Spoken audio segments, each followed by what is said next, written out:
จะจองโรงแรมเหรอที่ Hotels Combine เขารวบรวมดีลโรงแรมดีๆมาไว้ให้ในที่เดียวแค่ Search เลือกออปชันที่ต้องการแค่นี้ก็เปรียบเทียบราคาโรงแรมได้แล้วบนทุก device ให้พี่หมีช่วยหาดีลดีๆให้คุณที่ Hotels Combine วันนี้ผมเดินทางจากทะเลทรายซาฮาราเรียบร้อยตอนนี้เนี่ยเขาจะพามาดูซากฟอสซิลนะครับที่อยู่ที่โมร็อกโกเดี๋ยวเรามาชมพร้อมๆกันว่า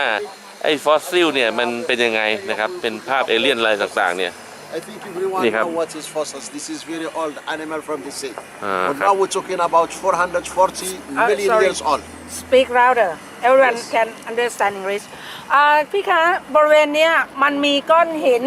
มีพวกเนี้ยเยอะใครจะไปนึกออกว่าในบริเวณเนี้ยจะมีเกิดฟอสซิลเดี๋ยวเขาจะโชว์นะคะฟอสซิลยังไงนี่เป็นของจริงของปลอมครับเนี่ย This is also working in the big mountain. Lot of work with the big hammer without dynamites. Dynamites make are broken. We bring sometimes 5 tons big slab directly here to the factory, and we have big machine diamond saw.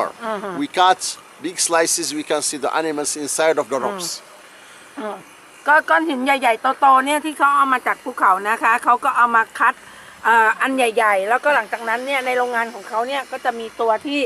เล็กในการตัดนะคะแล้วเขาก็เลยพบว่ามีฟอสซิลของพวกซากสัตว์นะคะอยู่ในก้อนหินนี้ We have a seal like this one here, please. นี่ครับเป็นปลาครับน่าจะเป็นปลามีลูกตาใช่ป่าววะตัวยาวหรือเป็นงูฟอสซิลงูครับใช่เลยนี่ครับเขาเอามาลาดนี่ไม่ใช่ลาดเล่นๆนะครับลาดจริงๆครับเฮ้ยนี่อะไรเนี่ย This one he say ammonite. Ammonite. This is orchard from the sea. When this is beleminate family calamari, squid. You know, squid. Sometimes as we cut, we bring the big slab and we cut slices like this one, different thickness. Sometimes we have big slab. When we cut, we can select this one, ammonite, big ammonite, macro ammonite, macro ammonite. But we work in this is hard stone and very hard work for us. ถ้าอย่างนี้ก็จะทำยากกับเขาในการแกะออกมานะคะค่ะเหลือเชื่อครับอันนี้400 ล้านอันไหนปลาหมึกอันนี้ปลาหมึกเหรอหนวดนุ่นนะคะเนี่ยค่ะอันนี้เป็นปลาหมึกเมื่อ400 ล้านปีหน้าตาเป็นอย่างนี้ครับเฮ้ยโอ้โหนั่นเป็นBitter hair, bitter hair. โอ้โอเคไหมคะเขาก็ถือขวดมือก็ลาดไปเรื่อยๆครับอันนี้น่าจะเป็นอะไรอ่ะคล้ายๆ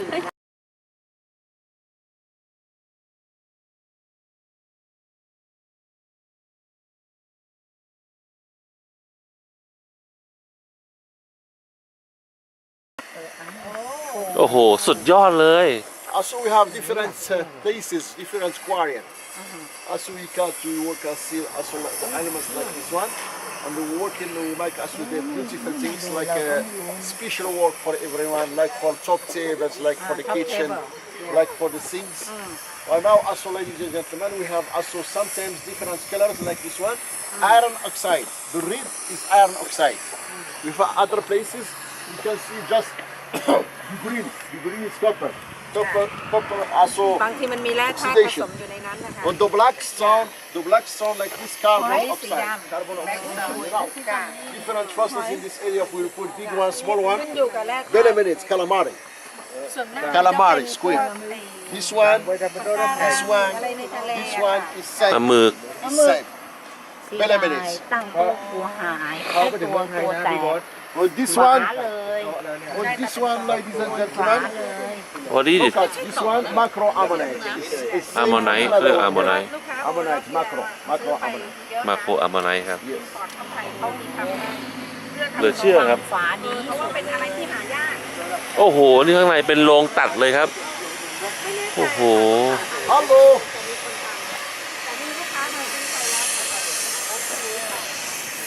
กำลังตัดกันเลยครับไม่ธรรมดาครับ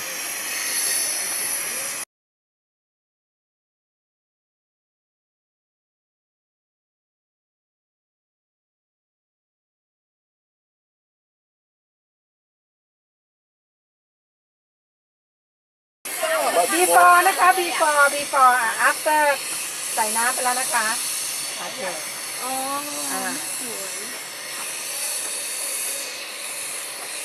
saw lots of fossils. We have many years experience. We know where we can find the big slide with more fossils inside of the rock. As soon we bring, we catch, you can see more fossils and we work in some nice, beautiful tables. Also coffee tables, sometimes big table for garden, sometimes also for the kitchen, the counter kitchen, lots of work. We now hard stone on very hard work for us. ค่ะ Okay. ก็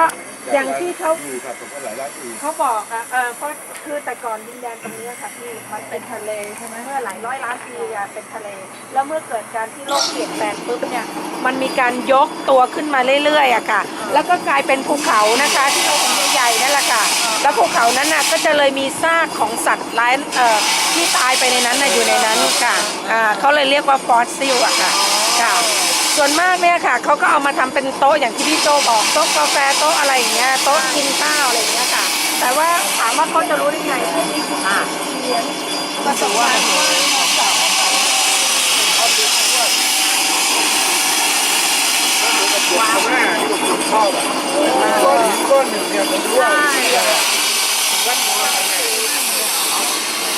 เขาขายแพงไหมเนี่ยคุณโอไออย่างโต๊ะตัวหนึ่งอย่างเงี้ยแพงไหมตัวฟอสซิลเนี่ยเป็นล้านบาทไหมไม่ถึงค่ะแต่หลักแสนค่ะถ้าถึงล้านไม่ต้องซื้อละเป็นหลักแสนค่ะมันไม่คุ้มอีกเลยว่าโอ้ไม่เคยเข้ามาที่จุดนี้เยอะขึ้นมาเลยของมันที่ถึงอะไรไม่โอเคworkshop everyone has to work sometimes you work with something basin wash basin sometimes some salt table also with grass you come or put some grass in the top you can do work but this one hard work ผมเหลือเชื่อว่ะ working by hand hard work and hand work you know because the animals when we dig around with hammer we dig around the animals and we polish it it's not beautiful decoration also for the garden outside inside lots of work you know also sometimes we have ammonite on the minute together beautiful ดูความงดงามนะคะ before and after อันนี้เขาไปทำเป็นแผงโชว์เนี่ยโอ้โหสุดยอดครับเฮ้ยจริงๆครับแฟนนี่เรื่องจริงเพื่อนๆครับโหเล่นๆฮะหลายๆเขาก็ทำ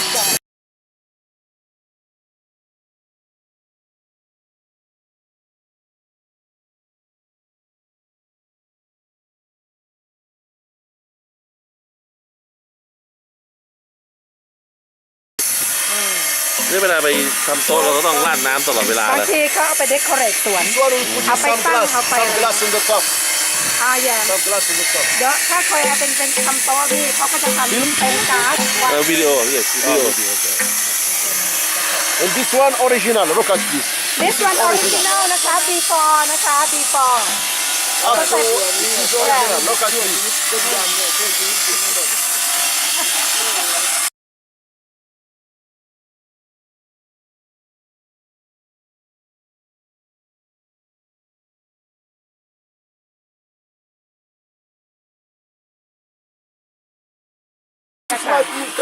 โอเคเข้าไปดูโรงงานเขาเลยนะคะนี่ครับเขาก็มีการแกะสลักมีอะไรด้วยครับขอจัดเดินผ่านลูกค้าเข้าแล้วเอเจนต์ก็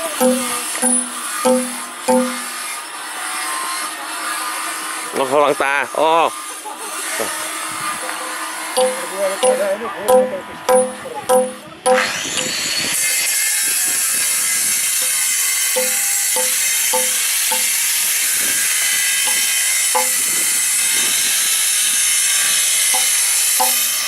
สุดยอดครับก็ไม่ธรรมดาเป็นครั้งแรกของผมนะครับที่ได้มามีโอกาสเห็นโรงงานทำฟอสซิลอย่างนี้ตั้งแต่การตัดแล้วก็มาเคาะ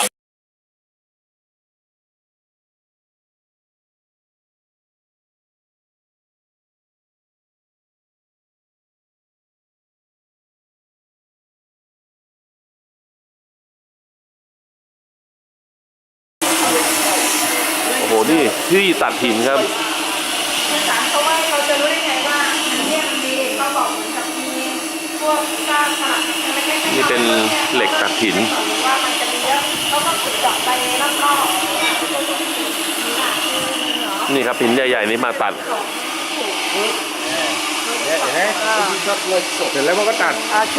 Sometimes the animals, this one has 3 centimeters thick. When we cutting, you can see as the trusses is similar like this one. Beautiful. And we polishing. We make top tables. Order some for the legs. Order for the kitchen.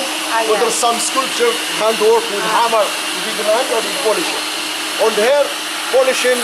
and washing sound. This one.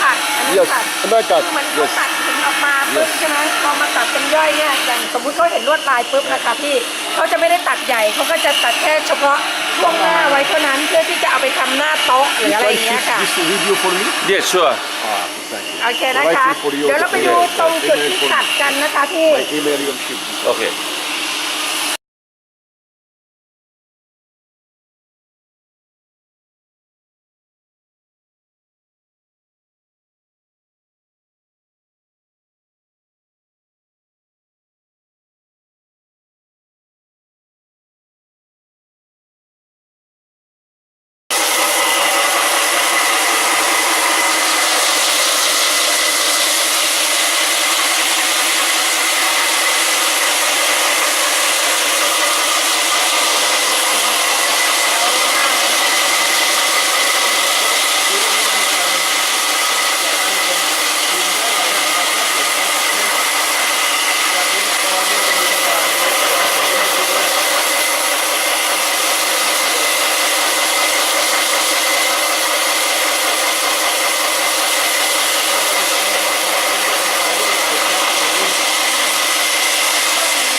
let's say that's one So you have to have the polishing and washing sound. Because also sometimes also 1 meter square, sometimes 1 meter also 2 meter square. Big tables, small table, coffee tables. Yeah. And here we working also washing the washing sound. And sometimes also working by sandpaper. 100 is very hard, 600 is very very fine. And working also we make like this one and we polishing. This is just also it's not yet finished this one. More time polishing like this one here. ถ้าไม่ขัดมันไม่ We have shape skin, and polish products to make shine, to make the bright.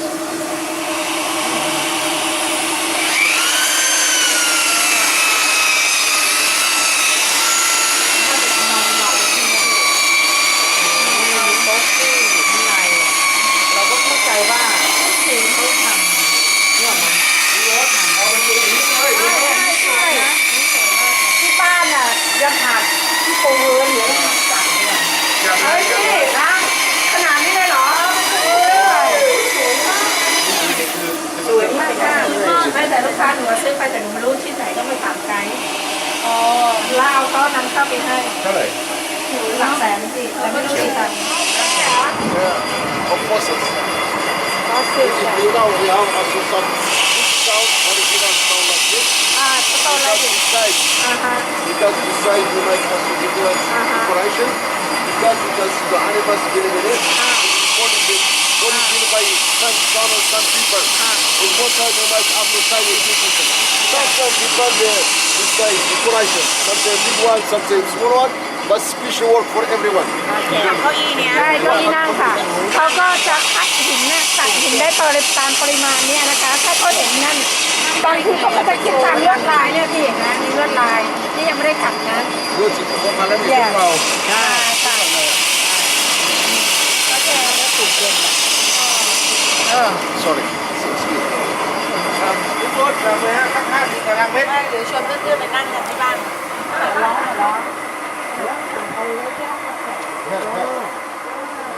last Ladies and gentlemen, in this area for your food, we have lot of fossils because lot we of are fossil yeah capital of fossils. อ๋อมีข All องกิน fossils here from the sea. We yeah know where we can find. We have มาจาก about ทะเล 60 kilometers square, only the big mountain where we can see fossils. This one, trilobite. You know trilobite? I The don't vertebrate, like crabs. Like เป็นอะไร crabs. ก้างเหรอ Like crabs. ปู มันไม่ใช่ Like a cap มัน Like เหมือน crabs. ก้างของนั่นแห The ละ eyes, ก้างหรือ the เปล่า eyes, the head, cephalum, thorax, and pygidium. You know, when this is around 580 million years old. 580 million 580 ล้านปีที่แล้วค่ะ We can see about 200 types, 200 variety. จ้ะมี 200 กว่าชนิดนะคะ This one, starfish. starfish ปลาดาวปลาดาว Starfish ปลาดาวค่ะอันนี้ Starfish. Small one, big one, sometimes 40, 60 centimeters big. ค่ะ We have, this is trilobite, the vertebrate also. คืออะไรวะพี่ทรบาย This one is same.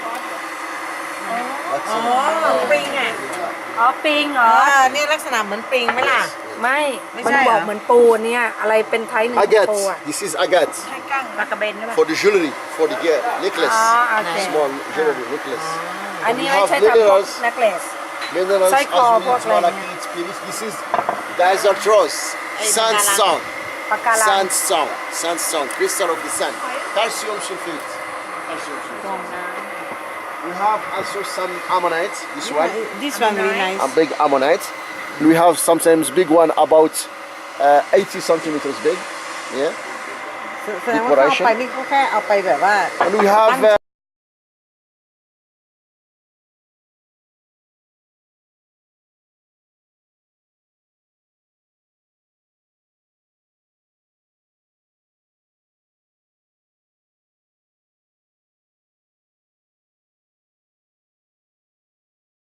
translation. ห้องรับแขกใหญ่ๆแหวน เออ นางตายหา Animal from the sea. แหวน มีดอก ไม่ไหว ไม้ นะพี่ Coral. เอาไป Like ติด coral. กำแพงอ่ะคอโลปะการังอ่ะพี่ปะการังแย่ปะการัง Say, yes. มันเป็นดอกไม้ทะเล This one ดอกไม้ also, ทะเลนะ Coral. choose this one very deep. Very deep. ลึก Sometimes, มากนะ sometimes 10 meters, 15 meters deep to find this one. We dig okay. 10 meters deep to find this one. Wash in, walk in to find the animals. เก่งเนอะ Because sometimes we use small machines like that is to find the animals all also. แต่งานนี้เขาจะยากเพราะว่าเขาต้อง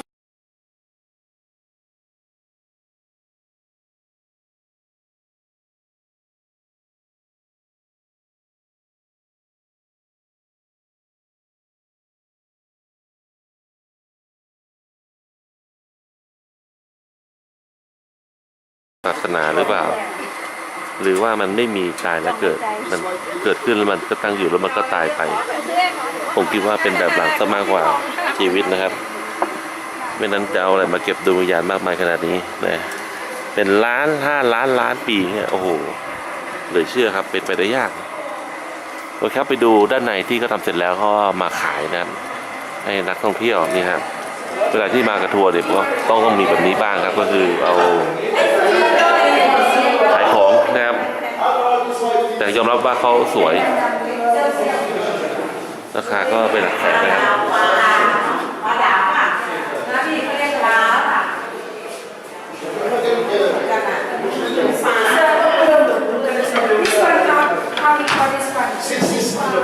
Sorry? This is fish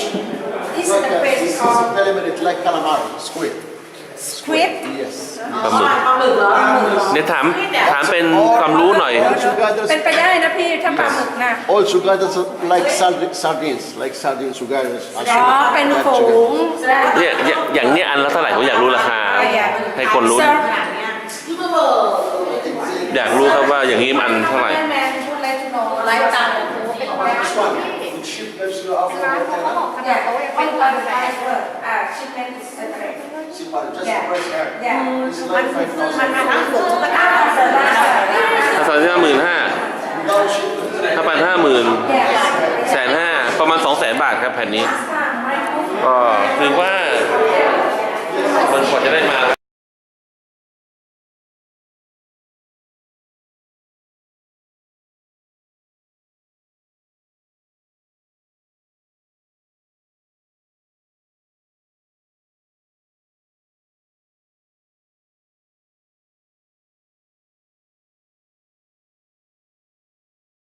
US ดอลลาร์ 150,000 ที่นี่ ก็150,000รวมขน แต่ ส่ง ค่าชิปเป็น ก็ 3,000 กลับไปที่แบงคอก เบสเสร็จประมาณ180,000 เอาประมาณหลักแสนกว่าใช่ค่ะที่แล้วลูกค้าหลักแสน This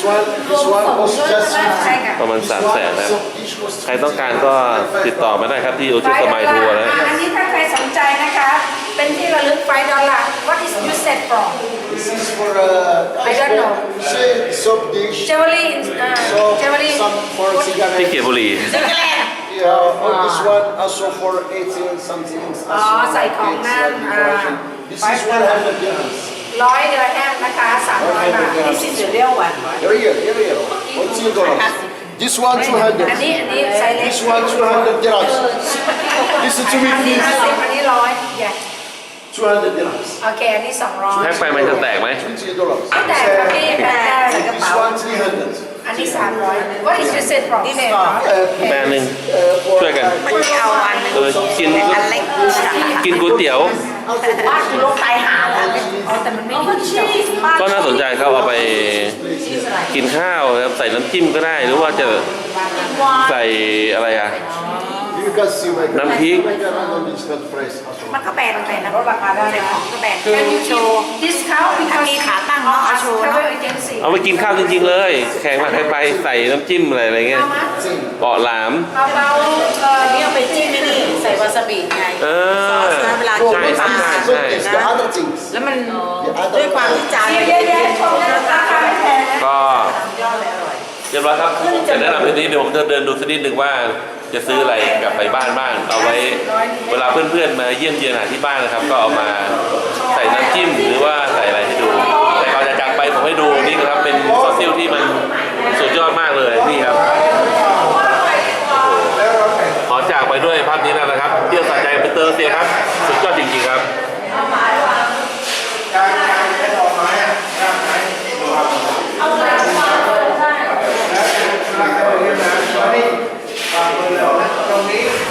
บนรถครับนี่คือฟอสซิลจากหินนะครับที่ And tomorrow ซื้อ morning มาจาก we'll see โรงงาน a kasbah inside where the jet, and then we drive about 30 kilometers. We'll find the famous one where they turn a lot of American films. ราคาก่อนจะต่อราคาต่อแล้วยังไม่บอกครับถ้าเกิดว่าใครจะไปบ้านผมนะเมื่อไปถึงที่บ้านผมจะเอาแก้วใบนี้นะครับใส่สุราหรือว่าไวน์เลี้ยงต้อนรับนะครับ เป็นหนึ่งในมรดกโลกของที่นี่นะคะยูเนสโกเขาขอโทษค่ะเป็นหนึ่ง